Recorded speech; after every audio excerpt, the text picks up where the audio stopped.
Bonjour, je m'appelle Philippe Busson et je suis le président de DIC Conseil Assistance. Aujourd'hui, je vais vous parler d'un sujet qui me tient particulièrement à cœur, à savoir la prévoyance des indépendants.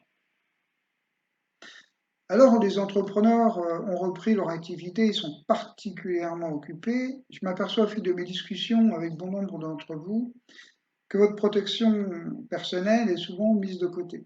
La période actuelle montre pourtant à quel point il est important d'être bien protégé. Cela paraît tellement naturel que vous soyez la colonne vertébrale de votre entreprise que vous finissez par l'oublier en vous négligeant. Que se passerait-il si, en plus des difficultés économiques actuelles, vous deviez vous arrêter à la suite d'un accident ou d'une maladie? Je pense que vous connaissez la réponse. Alors que faire? Déjà, dans un premier temps, faire adapter vos garanties en complémentaire santé à vos besoins actuels. Oui, je sais, vous êtes parfaitement assuré. J'entends ce genre de réponse depuis maintenant plus de 30 ans, et malheureusement, j'entends souvent son pendant après sinistre, à savoir j'étais pourtant persuadé que c'était bien garanti.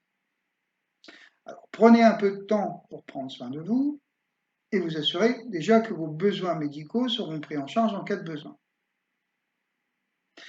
Bien entendu, une complémentaire santé n'est pas suffisante pour votre protection. Loin de moi l'envie de vous faire peur, mais il vous faut aussi prendre en compte la possibilité de vous arrêter en cas d'accident ou de maladie, et donc d'en assumer la perte de revenus qui en découle automatiquement. Mais ce n'est pas tout. En complément, il faut aussi tenir compte de vos charges et donc envisager éventuellement de les assurer en cas d'arrêt plus ou moins long. Donc pour cela, il vous faut poser les bonnes questions et réfléchir aux éléments suivants. Quels sont les revenus qui me sont nécessaires pour vivre et faire vivre ma famille en cas d'arrêt de travail? Que se passerait-il en cas d'invalidité et quelle somme mensuelle me serait nécessaire pour maintenir mon niveau de vie? En cas de décès, quelle somme serait nécessaire pour que ma famille puisse vivre correctement? Enfin, comment financer les frais généraux de mon entreprise afin de maintenir ma trésorerie et payer mes charges?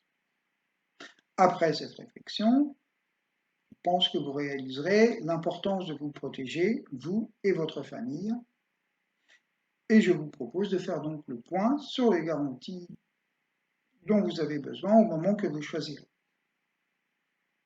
Je vous offre plusieurs options, soit en m'appelant au 02 41 09 77 32, en complétant le questionnaire que vous trouverez sur notre site aca-pl.com,